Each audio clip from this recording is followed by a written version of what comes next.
Good evening and welcome to Sunset News on this lovely Tuesday evening. As always, we bring you news, community stories, economics, weather, and sports. I am Glenn Rashipura. In the news tonight, Inspector Reinhard Maletsky testified in the Windhoek High Court on Tuesday that he heard Ernst Lichtenstrasser say he was happy that the two men were gunned down. Lichtenstrasser is accused of shooting and killing two top executives of the Namibian Institute of Mining and Technology in April 2019. Maletsky is witness number 35 for the prosecution. Because the testimony was not made in the presence of a lawyer, Judge Christy Liebenberg is to start a trial within a trial. This happened after Lichtenstrasser's lawyer, Albert Titus, objected to the testimony of the police officer. The credibility of the testimony and its admissibility must first be established before the murder trial can continue. Now, the Fuel and Franchise Association, FAFA, was able to hold a long and hopefully fruitful meeting between service station owners and the Deputy Minister of Mines and Energy, Cornelia Shilunga, on Monday evening. Now, according to FAFA Chairman Henny Kruger, the most important issues that were brought to the Deputy Minister's attention are the profit margin in the regulated industry, which is $1.13 per litre and was last adjusted 5 years ago. Now, the industry is also very worried about greater participation in retail from bulk importers who already claim significant parts of profits from their franchisees. NEMCO's expansion and multiple new licenses issued since a moratorium was lifted in 2021 also adds to the volume constraints that fuel retailers face. He also highlighted commercial bank practices which require charges on debit and credit card fuel purchases that further erodes profits for retailers that collectively employ up to 10,000 Namibians and ensure fuel availability in remote parts of the country, he said. Now, a Namibian and a Chinese nationals were arrested in Okahanja on Saturday after they were found in possession of 27 protected plant species. The confiscated items included 4 elephants' food plants and 5 plastic bags containing Welwitschia seeds and 12 bags filled with a variety of unidentified seeds. Now, the suspects were arrested after Ministry of officials followed up on video footage they had obtained showing 2 suspects collecting the protected plants, reportedly around Usakos. The Ministry of Environment and Forestry spokesperson Romeo Muyunda said a team was dispatched immediately to investigate the incident. Now, the 2 men that are being accused of the murder of Daniel Ferrari, who was stabbed to death at Eversdam in Windhoek on 14th July 2020, is currently applying for bail at the Windhoek Magistrate Court.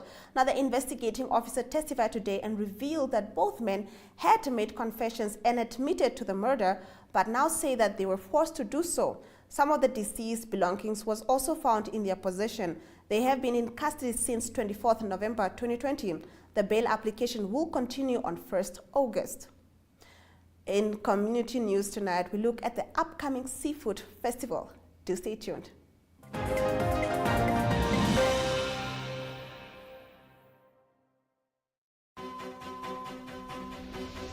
The Agenda is a weekly national affairs interview program hosted every Sunday by Namibian Sun editor Toyvon Jabela, featuring a panel of high-profile newsmakers, analysts, and experts.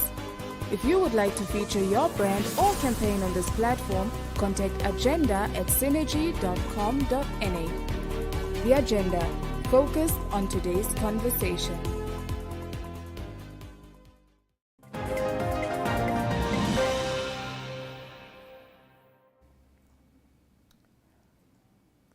The first Seafood Festival, hosted by SeaWork, will take place this coming Friday and Saturday for a family field event. Yolanda Nell talks to Tia Smuts. Let's take a look. You are also hosting a seafood festival on Friday and Saturday. Yes, we are. We are super excited about that. It's the first of its kind. So yeah, it's stressful, but also we're all very excited about it. What made you decide to host a seafood festival? Well, you know, people have this idea that you only need to go to the coast to get good seafood. And it's actually not true. We are at your fingertips and you can just come to the shop, it's close by, and you can buy whatever you need. And what's great with the seafood festival is we're also going to have chefs that prepares the food. So we can all join in that experience of getting the coast in Windhoek, basically. That's wonderful. Well, except for the chefs that's going to be there, what else can the people attending look forward to? Well, for the kiddies, there will be loads of fun things, playstations. We will look after them so parents can sit back and relax a bit. For the grown-ups, there will be craft beer, cocktails, the seafood, and great entertainment. We've got some local artists that will be performing, like Von Orens, the Owls, Lynn Marie. So it's just going to be a great day full of fun. And it's wonderful to know it's a family-friendly environment. Yes, it is. So you don't need to stress about anything. Everything is taken care of. Why is it so important to market our seafood that we have available in Namibia? I think our seafood is very underrated at the moment.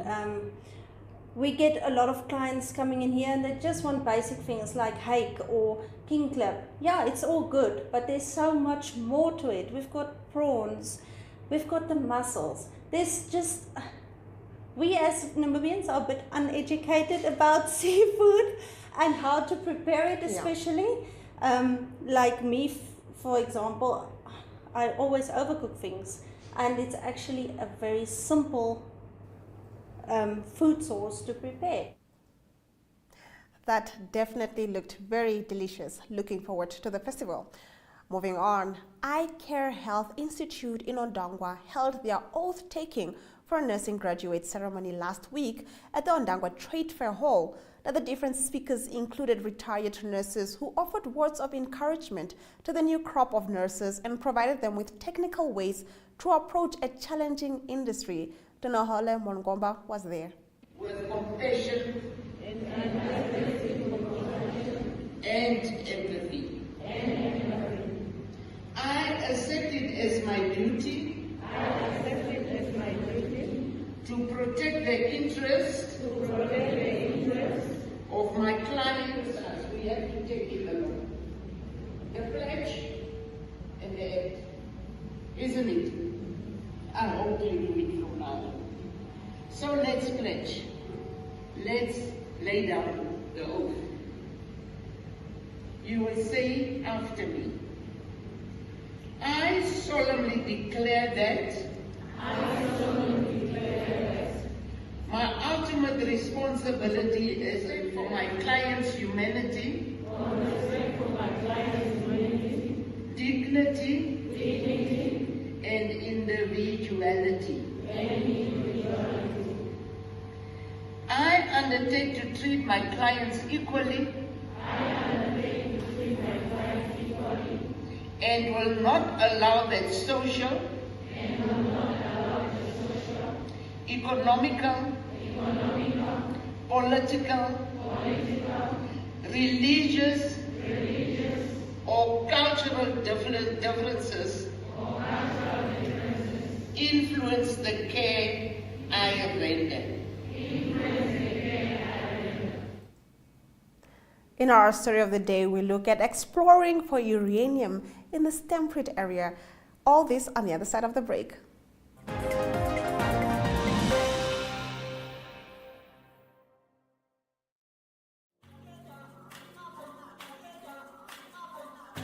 Africa Good Morning is the current affairs program that brings you the latest from Southern Africa and beyond. News, economics, sport, weather, interviews, and so much more. For any advertising or news-related queries, contact AGM at synergy.com.na. Africa Good Morning, bringing Africa to you.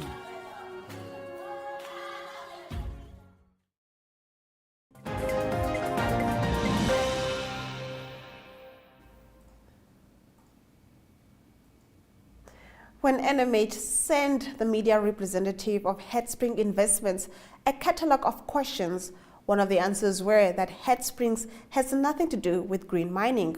Now, Green Mining is a company that owns a host of farms in the Kalahari, one of which is Tripoli, where Headspring drilled its first exploration holes as part of an exploration drive that sees Headspring seriously exploring for uranium in the Stempered Artisan Basin. Now, the aim is to ultimately mine for uranium through a process called in situ leaching, something that has environmentalists and farmers alike up in arms because the water pollution is seen as an apocalyptic event to this water resource. Let's take a look. It was mentioned that the production hole, will be drilled 140 meters deep. Can I then assume that the ore body is mainly situated at 140 meters?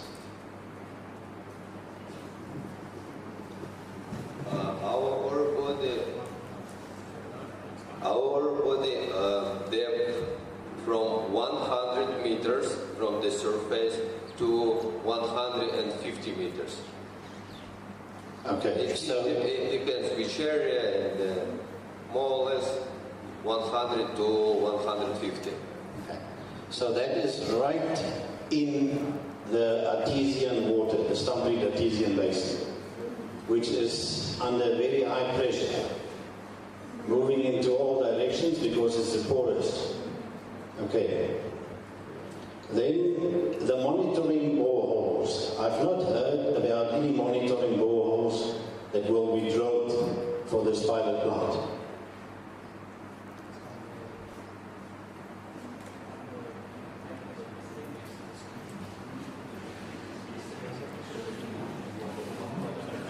Yeah, well, I passed this question to Alde, and he explained all technical issues. And of course, we will drill monitoring holes. Okay, right. So let's say we have the 4 holes, as we said, and the one in the middle. It's not like we drill this anywhere. We need to understand the elevation of that area, how the aquifer is moving, and then according to that, it helps us on where we can put our monitoring boreholes. In this case, it could be somewhere as close as, let's say, 10 meters to like 100 meters in any direction. But on top of this already, we have monitoring holes that are existing, that we are carrying out hydrological information for us to understand the static and the dynamics of the levels. And this goes as in the constituents in Alminus. We did that, but we are moving all the way back to Leonardville. We have a lot of them in Alabama, we have a lot of them in Tripoli, one in San Remo and 2 in Bonneville as we speak. In economic news, after the break, we look at restarting the Langer Heinrich mine. To stay tuned.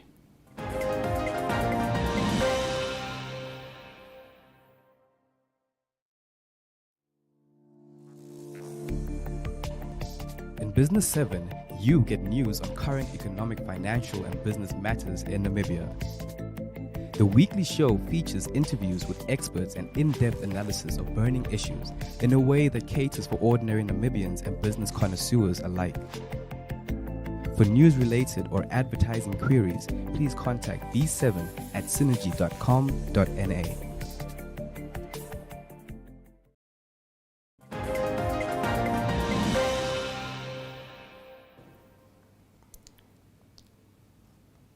Thank you for staying with Sunset News. Let's take a look at our economic at our economic stories.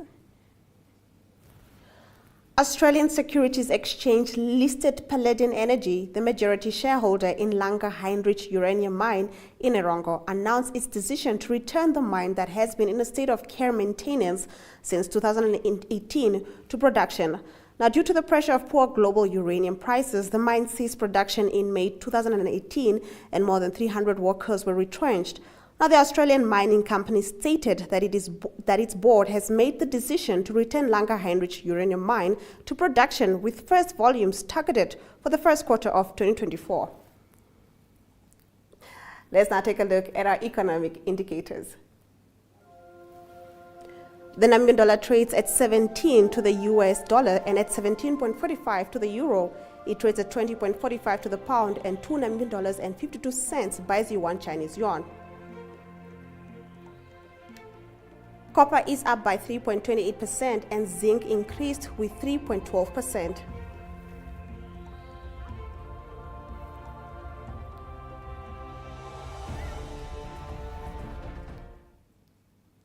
After the break, we take a look at our international news slot.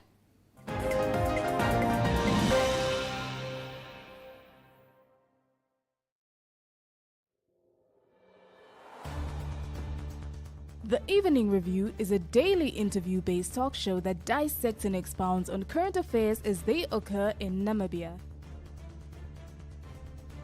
The show aims at reaching Namibians of all age groups who seek better understanding of the state of current affairs in the country. This show is broadcasted on NTV, oneup2.com and cross-shared on the following Facebook platforms: Namibian Sun and Namibia Media Holdings. The Evening Review focuses on interviews, latest news and up-to-the-minute current events. Contact Evening at synergy.com.na.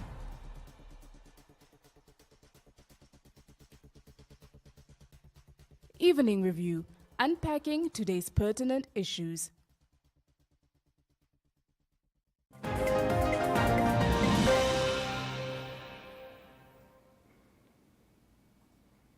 In our international news, wildfires raged across parched countryside in Spain and elsewhere as a heat wave that settled over southern Europe last week edged northwards. Now, according to Reuters, temperatures provisionally exceeded 40 degrees Celsius in Britain for the first time. Let's take a look. Red-hot flames blazed into the night on Monday as Spain's Zamora province battled wildfires caused by the fierce heat wave. Dozens of fires have erupted across Spain, scorching acres of land and forcing authorities to evacuate people from their homes. On Tuesday, helicopters dropped water in an attempt to contain wildfires raging near wind turbines in the Zamora province. More than 70,000 hectares have burned in Spain so far this year, the worst year of the last decade, according to official data. Reuters reported that Slovenian authorities deployed helicopters also on Tuesday to carry water and around 400 firefighters in an effort to contain wildfires in the western town of Miran, close to the Italian border. Firefighters used a local police helicopter to carry gallons of water to areas facing fires. The World Meteorological Organization warned on Tuesday the heat wave was spreading and intensifying in large parts of Europe. Slovenia's Meteorological Institute issued a maximum level red fire hazard alert for Wednesday and the rest of the week in the western part of the country.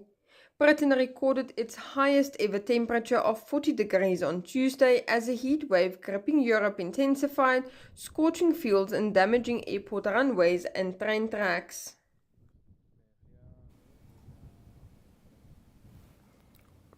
Tomorrow's weather follows after the break.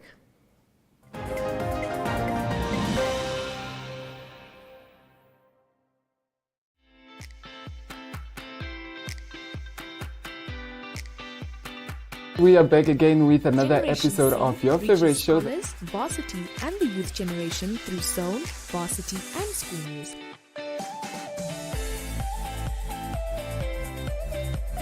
If you'd like to feature your brand or campaign on this platform, contact Zone at synergy.com.na.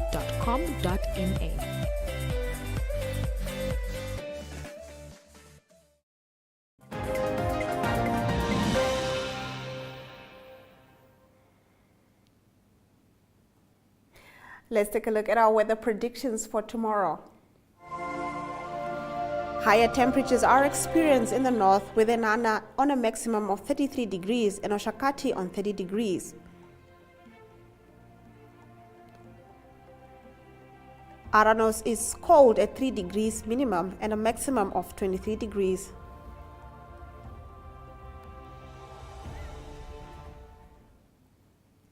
After the break, we take a look at some exciting news from Namibia's very own athlete. Do stay tuned.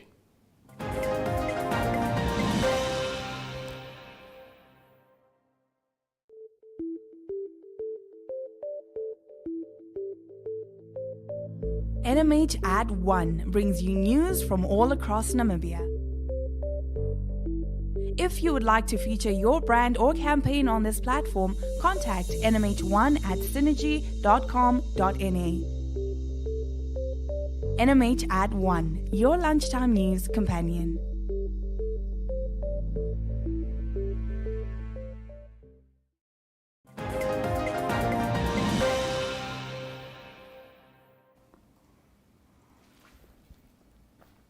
In our sports news, first up, Namibia's Beatrice Maselinki cruised into the semi-final of the 200 meters at the World Championship after finishing first in a time of 22.27 seconds early this morning in the United States of America. Now, Maselinki beat Olympics champion Elaine Thompson-Herah, who finished second in 22.40 seconds. Maselinki will compete in the semi-finals on Wednesday morning in another action. Niger Republic Aminatu Seni went under 22 seconds for the first time, going past Shelley Ann Fraser-Price to win Heat 3 of women's 200 meters in a new national record of 21.98 seconds. Fraser-Price finished second in 22.26 seconds and Victoria rose third in 22.84 seconds. Now, the second leg of the MTC Namibian Netball Premier League kicked off in Walvis Bay over the weekend. 14 action-packed MTC Namibian Netball Premier League games rounds 1 and 2 were played in KSEP mode. Now, the action kicked off on Saturday and continued on Sunday. The coastal teams were in fine form, with Navy recording 3 victories and 11 Arrows and Blue Waters each scoring victories.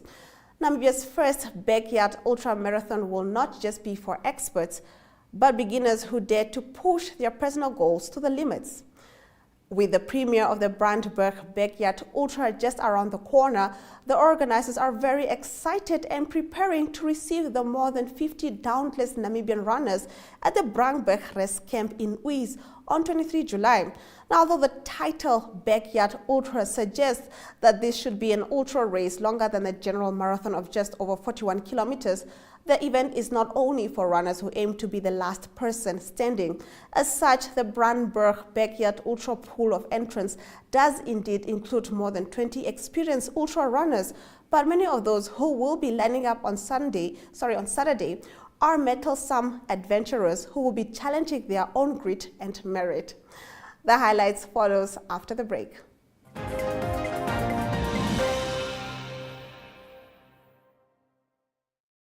Sport Wrap is a daily show focusing on all sport news and current affairs.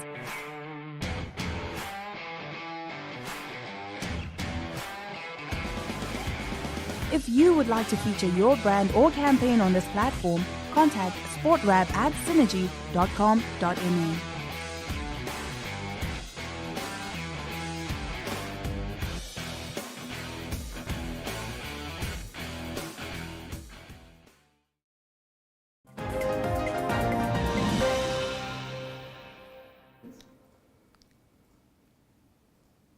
This is Sunset News, and if you have just joined us, here are your highlights. Inspector Reinhard Maletsky testified in the Windhoek High Court on Tuesday that he heard Ernst Lichtenstrasser say he was happy that the 2 men were gunned down.